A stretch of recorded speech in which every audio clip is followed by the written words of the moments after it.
Hello friends, स्वागत है आप सभी का एक बार फिर से मेरे इस चैनल में जिसका नाम है बॉन्ड इक्विटी। अगर आपने सब्सक्राइब नहीं किया है तो प्लीज़ मेरे चैनल को सब्सक्राइब कर डालिए और लाइक भी कर दीजिए अगर आपको वीडियो पसंद आए तो। चलिए हम शुरू करते हैं आज की वीडियो को। देखिए, आज हम डिस्कस करने वाले हैं मिंडा इंडस्ट्रीज़ के बारे में। जी हाँ, मिंडा इंडस्ट्रीज़ ये ऑटो एंसिलरीज की एक कंपनी है। आपको पता है ऑटो सेक्टर आजकल बहुत फोकस में है और आगे आने वाला समय अभी ऑटो सेक्टर का ही होगा, जैसे कि इलेक्ट्रिकल व्हीकल्स की डिमांड अभी बढ़ने वाली है। तो ऐसे स्टॉक्स भी बहुत ज़्यादा तरक्की करने वाले हैं। ठीक है, चलिए हम शुरू करते हैं आज की वीडियो को। हम देख लेते हैं एग्जैक्टली कि क्या है इसकी डिटेल्स। अब सबसे पहले हम बात करेंगे इसके रिटर्न्स के बारे में। जैसे कि आप देख सकते हैं कि इसका जो सेक्टर है यानी कि ऑटो एंसिलरी सेक्टर, इसने रिटर्न्स दिए माइनस में। आपको पता है पिछले कुछ समय से ऑटो एंसिलरी सेक्टर और ऑटो सेक्टर भी दबा हुआ था। तो अभी इसमें देखिए सेक्टर ने -29.2% के रिटर्न्स दिए हैं, जबकि मिंडा इंडस्ट्रीज ने उस सेक्टर को आउट परफॉर्म किया है, 12.94% के रिटर्न्स दिए हैं। तो हम ये जान लेते हैं पहले कि एक्चुअली इसने कितने रिटर्न्स जनरेट करके दिए हैं। आइए देखिए, अगर एक दिन की बात करें तो इसने एक दिन में यानी कि मैं बात कर रहा हूँ 22 जनवरी की, तो इसने 10% के रिटर्न्स दिए हैं। ऑलराइट, जबकि सेंसेक्स 1.5% नीचे था, उसके बावजूद भी 10% ये ऊपर था। और एक वीक में करीब 20% के रिटर्न्स, एक महीने में 26% के रिटर्न्स, 3 महीने में 50% के रिटर्न्स, 6 महीने में करीब 59% के रिटर्न्स, और ईयर टिल डेट यानी कि 1 जनवरी से लेकर 22 जनवरी तक इसने करीब 22% के रिटर्न्स दिए हैं।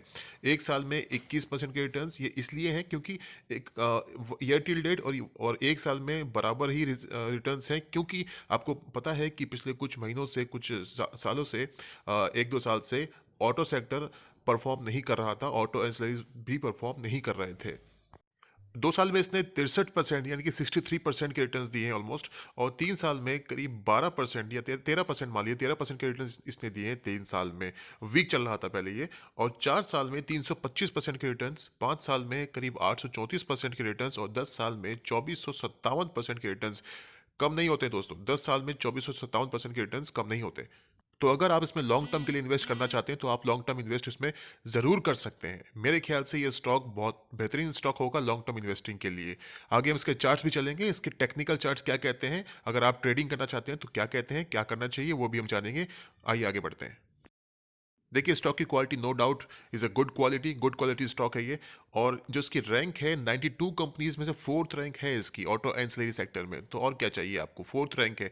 आप लीडर को भी चुन सकते हैं, 1 2 3 4 5 कैटेगरी वाइज आप अपना ये एलोकेट कर सकते हैं कि किस स्टॉक में आपको पोजीशन बनानी है, किस स्टॉक में आपको इन्वेस्टमेंट करना है। मिंडा इंडस्ट्रीज के बारे में जानकारी देने का मेरा मकसद ये है कि इस इंडस्ट्री में यानी कि ऑटो एंसिलरी इंडस्ट्री में अभी बहुत ज़्यादा प्रोग्रेस होने वाली है, आगे चल के बहुत ही अच्छे रिटर्न्स देने वाला है। और जैसे कि आपको शायद पता हो कि मिंडा इंडस्ट्रीज जो है, आपको पता है कि हीरो ग्रुप की कंपनी है। ऑलराइट, इसके प्रमोटर्स हीरो ग्रुप के हैं। तो बहुत ही बेहतरीन कंपनी है हीरो ग्रुप की, तो आपको डेफिनेटली इसमें इन्वेस्ट करना चाहिए। हम शेयर होल्डिंग की बात करते हैं तो शेयर होल्डिंग आप देख सकते हैं, मेजोरिटी शेयर होल्डर्स हैं प्रोमोटर्स के पास मेजोरिटी शेयर होल्डिंग है। और प्लेस्ड प्रमोटर होल्डिंग कुछ भी नहीं है, यानी कि कोई भी शेयर गिरवी नहीं रखा हुआ है। और म्यूचुअल फंड की अगर बात करें तो 9.51% यानी कि 13 म्यूचुअल फंड ने इसमें अपनी होल्डिंग बना कर रखी है। और एफ की बात करें तो 76 एफ फ्रेंड्स, यानी कि 9.65% एफ इसमें अपनी होल्डिंग रखते हैं। ऑलराइट, और आप आगे देख सकते हैं निर्मला के मिंडा इसकी प्रमोटर है, हाईएस्ट होल्डिंग 24.93% है उनकी। और पब्लिक शेयर होल्डिंग में सबसे ज़्यादा जो होल्डिंग है वो है मैथ्यूज एशिया डिविडेंड फंड की। ऑलराइट, और इंडिविजुअल इन्वेस्टर्स होल्डिंग है 4.87%। तो ये तो था शेयर होल्डिंग पैटर्न के बारे में कुछ जानकारी। हम आगे बढ़ते हैं, हम देख लेते हैं। अभी देखिए आर की बात करें तो आर इसका है 4.4 पर, और इसकी इंटरप्राइज वैल्यू है 5। तो अगर हम बात करें वैल्यूएशंस की तो ये अभी महंगा है। आर से कंपेयर करते हैं इंटरप्राइज वैल्यू को तो हमको इसके वैल्यूएशंस महंगे दिखाई पड़ते हैं, यानी कि अभी ये ओवरबॉट जोन में जाने को है या फिर चला गया, ये हम एग्जैक्टली अभी जानेंगे इसमें क्या करना चाहिए। ऑलराइट, तो अभी आप देख सकते हैं increasing participation by institutional investors, यानी कि एफ और डी इसमें माल उठा रहे हैं। इंस्टीट्यूशनल इन्वेस्टर्स ने अपनी स्टेक बढ़ाई है 1.77% ओवर द प्रीवियस क्वार्टर, यानी कि पिछले क्वार्टर की तुलना में अब इसकी उन्होंने स्टेक अपनी बढ़ाई है, और अब टोटल 19.5% स्टेक इनकी कंपनी में हो गई है।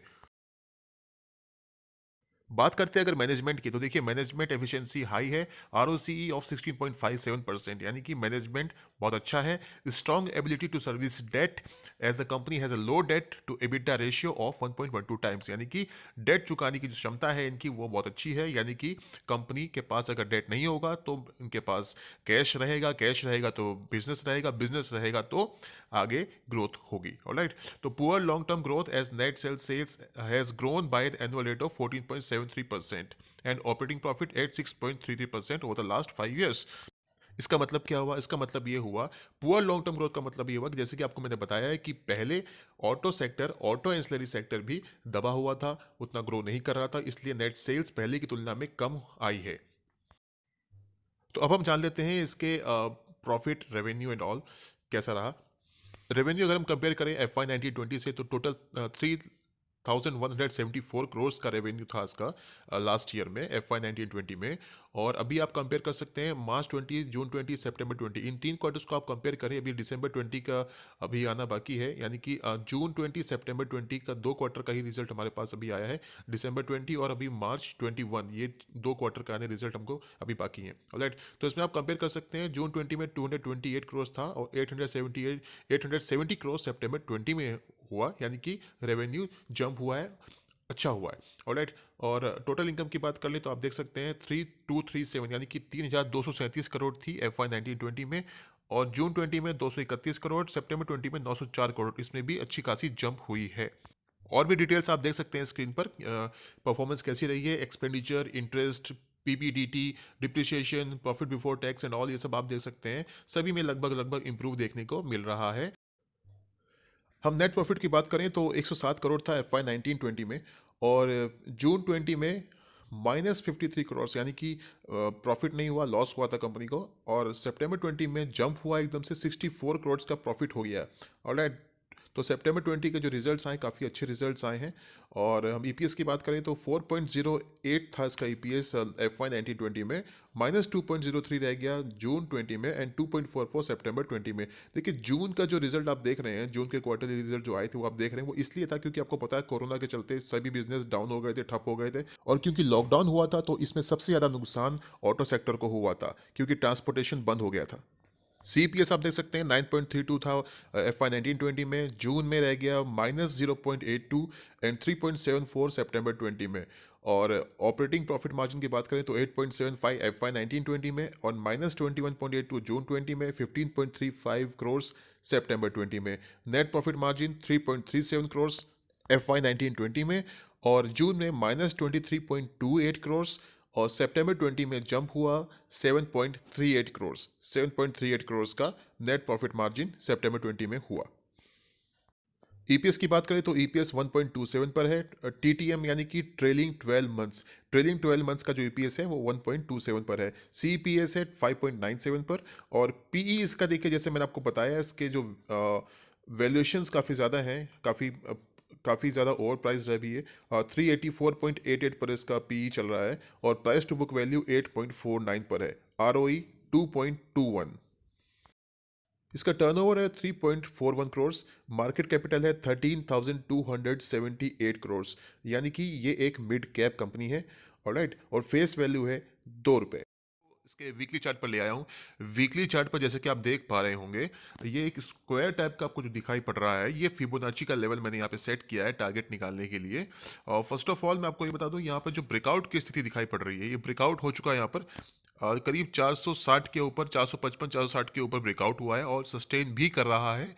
तो यहाँ पर और भी तेजी आएगी, क्योंकि ये जो ब्रेकआउट है, ये जो ब्रेकआउट है, ये करीब 2 साल के बाद का ब्रेकआउट है। ऑलराइट, तो 2018 में ये जो लेवल था करीब 450 455 रुपए का, उसके ऊपर का ब्रेकआउट आया है यहाँ पर।